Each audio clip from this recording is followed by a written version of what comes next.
Gabinete de crise, piscina de ratos, né? Cláudio Dantas entrevista André Matarazzo, candidato do PSD à Prefeitura de São Paulo, e comenta denúncia contra Frederico Assef por peculato e lavagem de dinheiro e aposentadoria do Celso de Mello. Piscina de ratos aí, do governo federal do Assef. A transição no Supremo Tribunal Federal com a saída de Celso. Em podcast, Ana Ramalho comenta o que poderá acontecer com o inquérito sobre Jair Bolsonaro com a saída antecipada do Celso de Mello. Boletim a mais, o livro do Mandetta. O Superior Tribunal de Justiça nega pedido de Crivella para anular a operação contra o QG da propina. O ministro do Superior Tribunal de Justiça, o Antônio Saldanha Palheiro, negou o pedido de Marcelo Crivella para anular a segunda fase da Operação Hades, deflagrada no dia 10, que investiga o QG da propina na Prefeitura do Rio de Janeiro. Novo apaga perfil de Felipe Sabará de seu site oficial. Novo retirou o perfil de Felipe Sabará de seu site oficial, no qual lista todos os seus pré-candidatos a vereadores e prefeitos pelo Brasil. A saída de Celso não tem relação com divergência no inquérito sobre Bolsonaro de Supremo Tribunal Federal. Em nota, o Supremo Tribunal Federal afirmou que o pedido de aposentadoria voluntária de Celso de Mello não tem qualquer relação com as alegadas divergências internas e muito menos com o andamento do inquérito sobre a interferência de Jair Bolsonaro na Polícia Federal. Covid-19, o Brasil registra 826 mortes em 24 horas, diz consórcio. O consórcio de veículos de imprensa que acompanha os dados da Covid-19 junto às secretarias estaduais de saúde registrou 826 mortes em razão da doença no Brasil nas últimas 24 horas. O TCU manda a INSS fazer protocolo de perícia por telemedicina. O ministro Bruno Dantas, do Tribunal de Contas da União, determinou que o INSS elabore em 5 dias um protocolo para a realização de perícias médicas por telemedicina.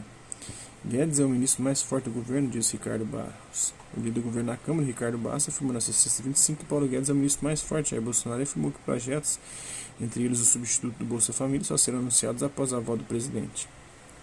Foi uma simples e voluntária aposentadoria, diz Celso. Celso de Mello disse à antagonista que sua aposentadoria não foi por invalidez. Celso de Mello, sem que haja juízes íntegros e independentes, jamais haverá cidadãos livres. Após comunicar hoje que vai se aposentar no próximo dia 3 de outubro, Celso de Mello divulgou essa declaração. A prisão de Sarah Winter foi arbitrária, diz Eduardo Bolsonaro. Eduardo Bolsonaro disse em interrogatório à Polícia Federal que, apesar de discordar de diversas condutas patrocinadas pelo Grupo 300 e Sarah Winter, acredita que a prisão do militante bolsonarista se deu de maneira arbitrária, inclusive sendo criticada por juristas. Hoje o presidente, em encontros secretos do Assef.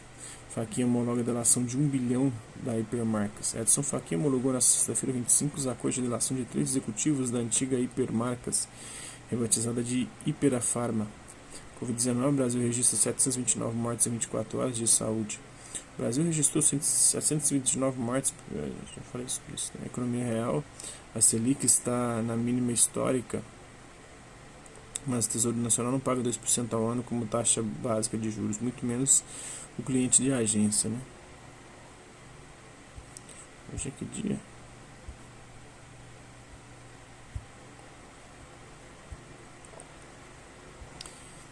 Trump escolhe juíza favorita de conservadores para a Suprema Corte, diz New York Times. Donald Trump escolheu a juíza Amy Coney Barrett, candidata favorita dos conservadores, para suceder Ruth Bader Ginsburg na Suprema Corte dos Estados Unidos, diz o New York Times. Fala sobre ação enérgica contra o Supremo Tribunal Federal. Foi a análise de um cenário, diz Eduardo. No depoimento que prestou a Polícia Federal no inquérito sobre atos antidemocráticos, Eduardo Bolsonaro disse que uma declaração na qual defendeu uma ação enérgica em relação ao Supremo Tribunal Federal não era uma defesa de ideia ditatorial. Bia Kicis depois a Polícia Federal no inquérito dos atos antidemocráticos. A bolsonarista Bia Tarja Preta Kicis prestou depoimento à Polícia Federal nesta sexta-feira, 25, Tarja Preta, no âmbito do inquérito que apura a promoção e financiamento de atos antidemocráticos. Perseguição desvinculada à realidade, defesa de Luiz Eluf sob denúncia. A defesa de Luiz Eluf afirmou em nota que a advogada denunciada hoje junto com Frederico Assef por peculato e lavagem recebeu notícia de acusação com absoluta perplexidade. Valdo Açaí registra candidatura como Val Bolsonaro.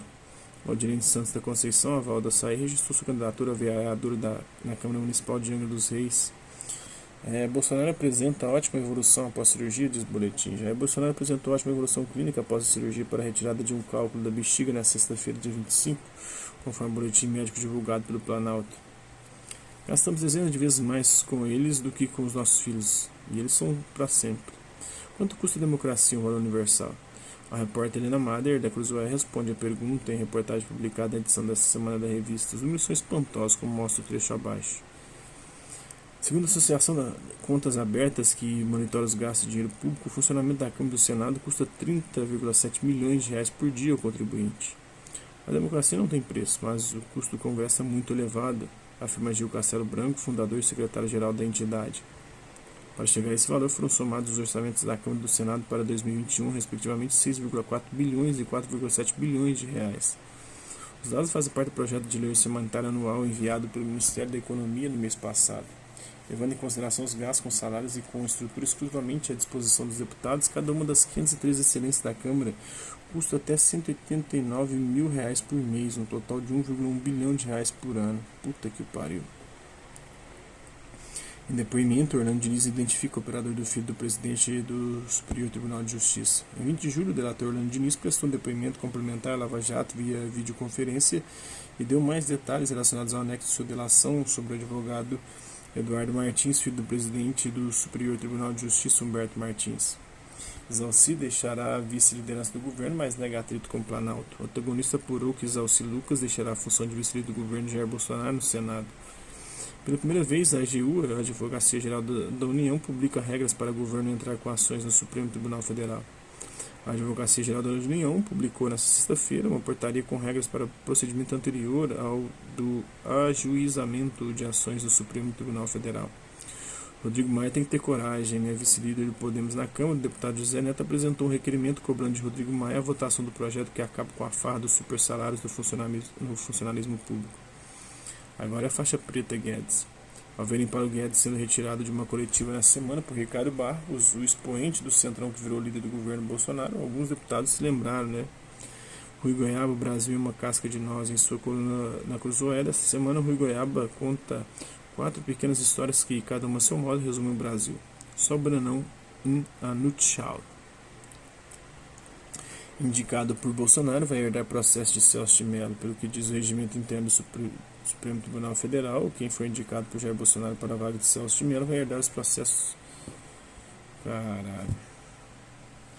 do decano. A Associação dos Correios rebate Fábio Farias, só pode ser uma piada. A Associação dos Profissionais dos Correios, a ADECAP, rebateu a declaração do ministro das Comunicações, Fábio Farias, de que a privatização da estatal pode render até 15 bilhões.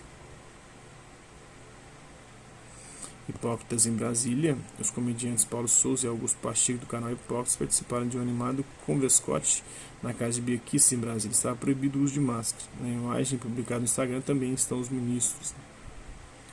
Ataque em Paris foi ato de terrorismo islâmico, diz o ministro do Interior.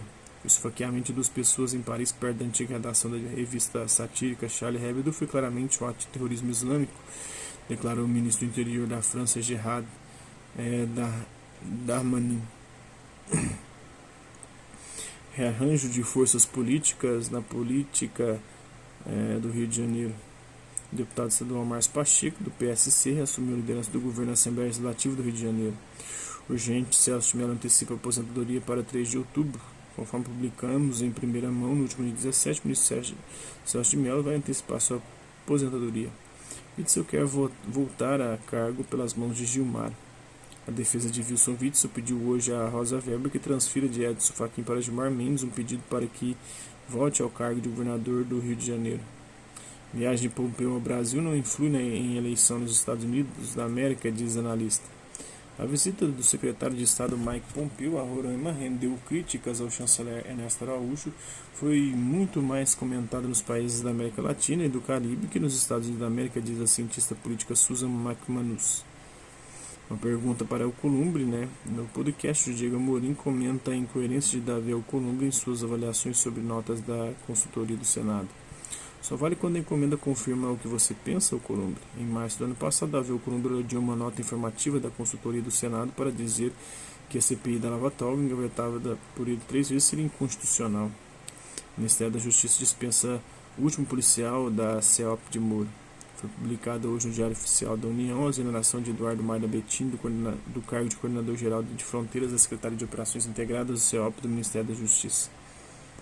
Covid-19 e Estados Unidos da América ultrapassam 7 milhões de casos. Os Estados Unidos ultrapassaram essa semana 7 milhões de casos de Covid-19, de acordo com o acompanhamento do site World Ometers. São 7.206.769 casos registrados no ZEL, nos Estados Unidos da América. Recorde mundial com 207.923 mortos.